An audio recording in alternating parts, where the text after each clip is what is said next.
บรรยากาศตอนเช้าพี่น้องเอ้ยเส้นทางหอมภายในบ้านทางงอนนี่สำหรับหอมนี่ก็ยังเป็นหอมแต่ดังแต่เดือบอยู่ ว่ายังวันนี้มีการอ่าเทคอนกรีตแต่จังใดเนาะเป็นทางเดิมๆทางดินแดงดินหินดินแดงบรรยากาศตอนเช้าอยู่ในช่วงระหว่างรอถ่าครูบาเพิ่นมาบิณฑบาตก็จังซี่แหละพี่น้องเอ้ยสปปลาวเฮาก็ยังนิยมใส่บาตรเวลาครูบาเพื่อนมาบิณฑบาตเนาะก็อยู่นั่งอยู่จุดหน้าบ้านรวมตัวกันอยู่ประมาณนี้สำหรับวันนี้นะครับว่าเจ้าจะเอาบรรยากาศไปในเส้นทางขอบเขตบ้านทางงอนบ้านทัดสว่างบ้านทางงอนเขตนี้ให้เบิ่งวันในปัจจุบันเพิ่นมีห้างห้านอันใดแด่เนาะตามเรียบริมทางอยู่เขตบ้านทางงอนเฮาเพราะว่ารู้สึกว่าในปัจจุบันนี้จะมีเพิ่มเติมห้างห้านต่างๆหลายพอสมควรแต่ว่าตอนนี้เราเบิ่งพิธีใส่บาตรของครูบาก่อนครูบามาบิณฑบาตเราเบิ่งการใส่บาตรของประชาชนพ่อแม่พี่น้องญาติโยมมื้อนี้รู้สึกว่าจะมีอยู่3เท่า มีอยู่3เท่าแต่ละมื้อหันหลายเท่าอยู่เด้แต่มื้อนี้มีแต่3เท่านี่แหละมารอใส่บาตรเบิ่งครูบาโอ้ครูบามี5องค์ดิหมาวัดก็มานำครูบาก็ได้เดี๋ยวเบิ่งขั้นตอนการใส่บาตรของเพิ่นกันแป๊บหนึงพี่น้องทั้งจั่วกับครูบารวม5องค์จั่ว3ครูบา2เป็นครูบาทางวัดป่าสามัคคีธรรมบ้านทางงอนเฮานี่เอง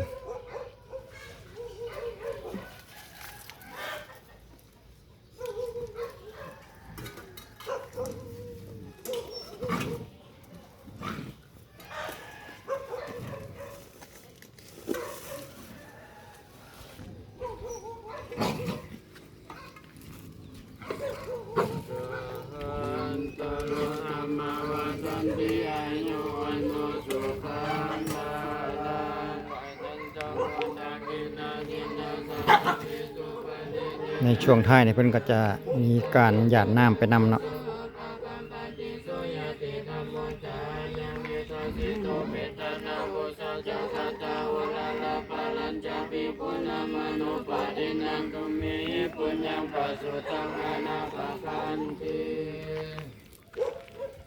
สำเร็จเรียบร้อยพิธีใส่บาตรก็จะอยู่ประมาณนี้เนาะหลังจากนั้นเพิ่นก็จะย่างไปในเส้นทางที่ว่าเพิ่นขึ้นแผนไว้เนาะสำหรับภายในบ้านทางงอนเฮานี่เองเนาะทางที่ว่าเพิ่นกำลังสิย่างไปหั่นคือทางเกี่ยวเข้าไปหาทางประตูของสถาบันการเมืองแล้วก็จะเกี่ยวเข้าไปหาเส้นตลาดแล้วกลับเข้าสู่วัดหลังจากนี้เราจะไปต่อกันอยู่ที่ริมทางขอบเขตบ้านทางงอนในตอนเช้ามีอันใดให้ได้เบิ่งนะพี่น้องอีกเทื่อหนึ่งในปัจจุบันช่วงกลางเดือนมีนาปี2026อีกเทื่อหนึ่งส่วนจุดนี้กับห้องหมอเขามาเริ่มต้นอยู่ที่ห้องหมอเมืองนะห้องหมอเมืองไซธานีแต่ว่าเพิ่นก็ตั้งอยู่กับบ้านทางงอนเฮานี่แหละพี่น้องอยู่ทางด้านหน้าของห้องหมอแล้วก็จะมียามมื้อเช้าก็จะมีรถ2 แถวรถ2 แถวน้อยประมาณนี้เนาะรถไปตลาดเช้านะแต่ละมื้อเพิ่นก็จะมาจอดอยู่นี่เป็นคิวของเพิ่นอยู่ทางด้านหน้าของห้องหมอ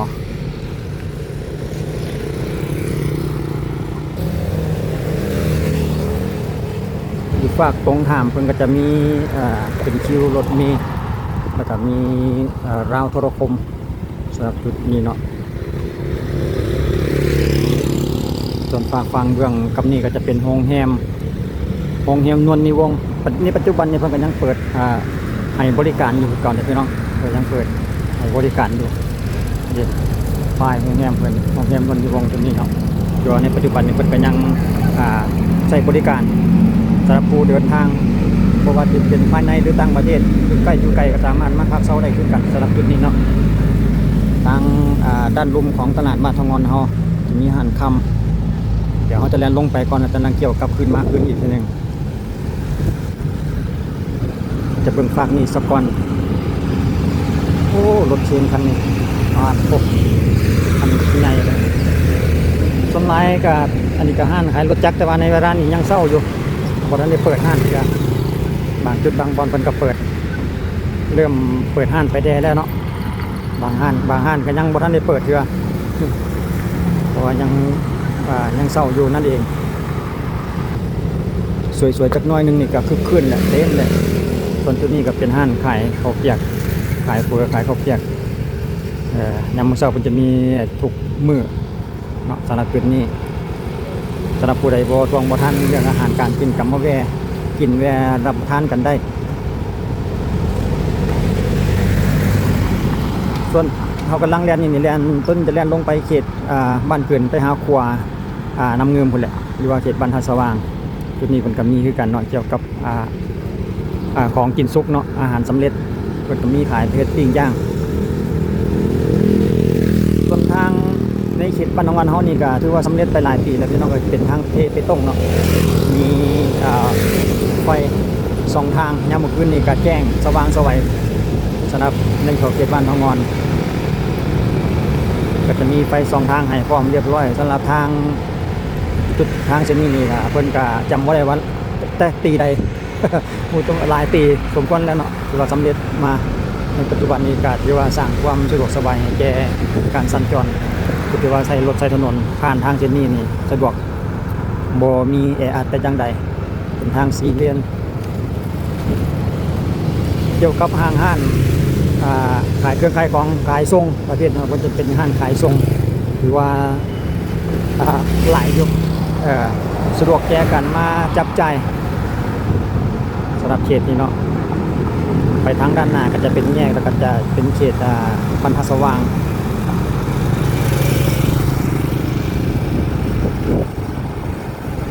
เลี้ยวซ้ายก็จะไปเขตข้ามขัวน้ำเค็มไปทางดงบองหนองยาวหรือว่าไปบ้านนาคูนเข้าไปหาเขตเมืองนาไซท้องเนาะสำหรับจุดนี้เนาะเลี้ยวซ้ายจะเป็นชายแดนระหว่างบ้านทางงอนและบ้านท่าสว่างเอาแลนไก่จุดนี้ไปแล้วก็เป็นเขตบ้านนาสว่างแล้วโอ้พอดีเดี๋ยวเขาจะไปเบิ่งราคาน้ำมันในปัจจุบันเติมน้ำมันกันพี่น้องกระส่วน 32,330 กีบแอดสั่งธรรมดา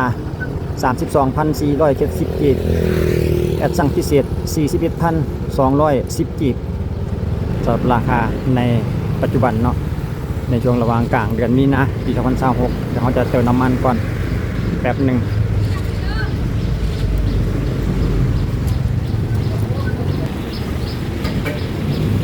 ใส่50,000จะได้เท่าไหร่เดี๋ยวเบิ่งก่อน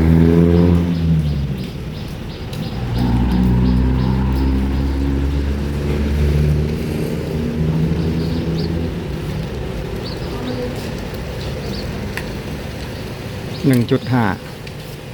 10,000ได้ 1.5 ลิตรขับมาเบิ่งภายในทั้งหลังปั๊มเพิ่นก่อนแป๊บหนึ่งกับท่านได้มีอันใดพบอันใดเพราะมันยังเศร้าอยู่ป่าไผ่ทางงอนสำหรับจุดนี้กันหลายคนมักจะมาเที่ยวมาพักผ่อนเนาะสำหรับทั้งหลังปั๊มตัวนี้อยู่เขตบ้านท่าสว่างเขตทางงอนพี่น้องในปัจจุบันวันนี้กันอยู่ในประมาณวันที่10วันที่15เดือนมีนารู้สึกว่าจะน้ำมันก็สะดวกอยู่พี่น้องบ่ขาดแคลนแต่ยังใดแต่ว่าราคาก็ยังอยู่ในปกติถือว่าอยู่ในราคาที่ว่าเพิ่นขึ้นมาเมื่อกี้นี่แหละเนาะแต่ว่าการจำหน่ายถือว่ามีเพียงพอแล้วก็บ่ได้แออัดขึ้นจังใดบ่ได้ขาดแคลนได้ที่ว่าเราก็ได้แต่ว่าราคาอาจจะแพงกว่าในผ่านมาซื่อๆเขตบ้านท่าสว่างพี่น้องเดี๋ยวเขาจะไปเลี้ยวกลับอยู่ที่ว่าธนาคารการค้าจุดนี้ก็ไฟฟ้าเนาะ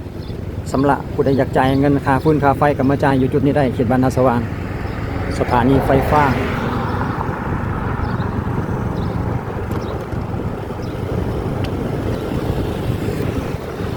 หอดโค้งน้อยหนึ่งทางว่าเขาเลี้ยนซื้อก็ไปเขตเวิร์นคำไปทางด้านหน้าเจ้าเย็นนั่นเนาะเขตบ้านเวิร์นคำบ้านเจริญไซไปโรงงานเบียร์ฮานาเจนเลี้ยวขวาไปทางนี้ก็ข้ามแม่น้ำเงิม บ่อคำแม่น้ำเงืมเขตบ้านทางงอนส่วนธนาคารการค้าก็อยู่จุดนี้อยู่บนสามแยกแดงไปทางเวิร์นคำนี่แหละพี่น้องเลยธนาคารการค้าต่างประเทศแต่ตอนนี้เขาจะเล่นกลับขึ้นไปเขตบ้านทางงอนเขาเพราะจุดนี้เป็นเขตบ้านทาสว่างตะเวนพอดีย้อนแสงตะเวนสู่แสงสำหรับจุดนี้ก็เป็นด้านลุ่มของตลาดทางงอนจุดนี้มันก็จะมีธนาคารพงศวรรค์นะพี่น้องธนาคารพงศวรรค์เป็นสาขาย่อยเขตบ้านทางงอนเขาเนาะก็จะตั้งอยู่จุดนี้ทางด้านลุ่มของตลาด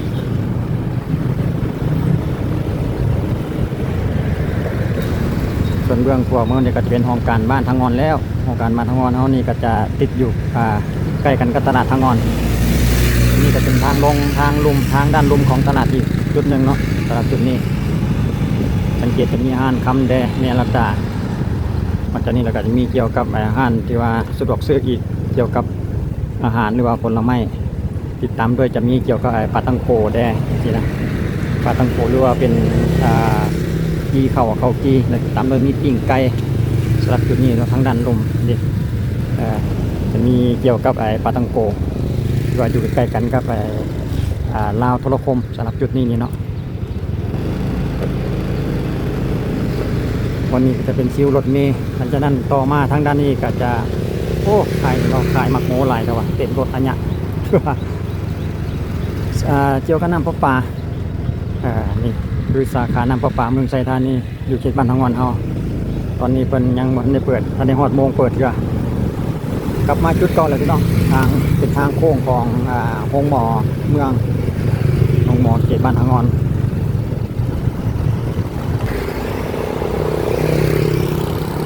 พอที่จะเข้ามาหาทางด้านหน้าตลาดนี่ก็สังเกตจะมีห้างคำในปัจจุบันนี้ห้างคำกันหลายเดี๋ยวเราจะแอบกดก่อนน้อยหนึ่งนี่ทางด้านหน้าของตลาดทางงอนนะพี่น้องชมหน้า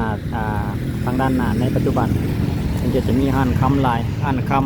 ำปุณทวีครบรอบ9 ปีคำปูวงหลายสะดวกซื้อพี่น้องเลยผู้ใดอยากได้เงินได้คำต่างๆก็ซื้อเลือกหากันได้อยู่ที่ทางด้านหน้าตลาดเขตบ้านทางงอน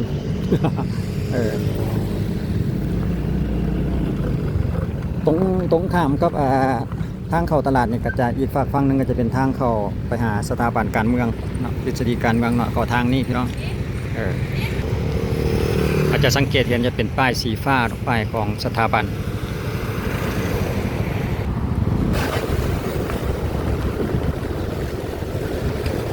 กับห้างขายเครื่องขายยาต่างๆเป็นห้างสะดวกเป็นแบบซุปเปอร์สะดวกซื้อเนาะห้างซุปเปอร์นี่ก็นั่นก็มีบิ๊กซีทางด้านฝั่งตรงข้ามเนาะแต่ก็มีด้วยกัน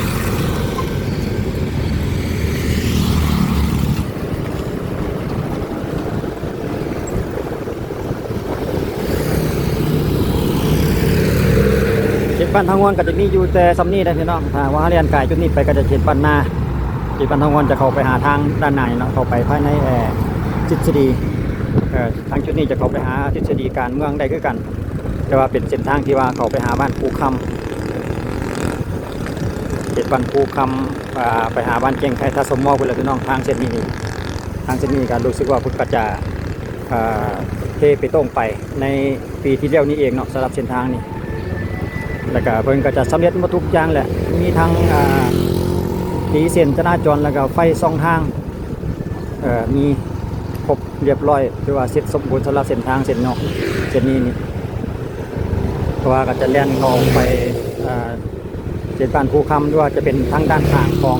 สถาบันทางด้านข้างของสถาบันการเมืองที่ว่าแล่นซื้อลงไปหาบ้านภูคำนั่นเองเนาะทีนี้ก็จะมีเกี่ยวกับขายสิ้นขายเนื้อขายสิ้นสด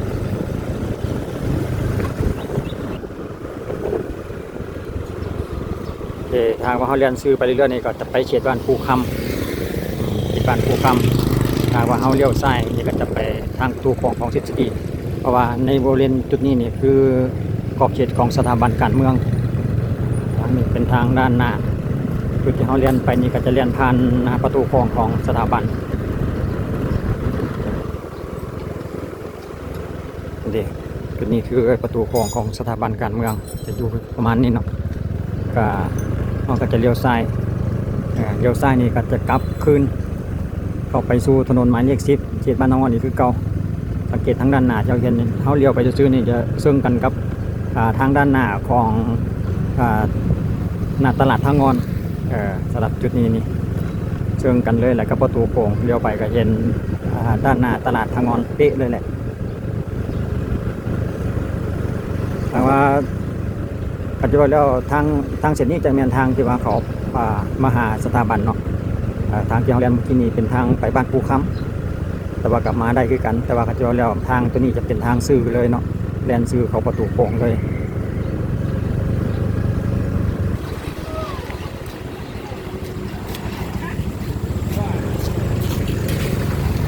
เรียนซื้อปั๊บเขา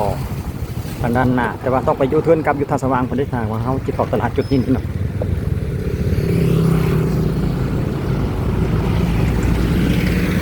ก็จะเรียนกลับมาจุดนี้จุดเก่าจุดเดิมไม่ต้องเลย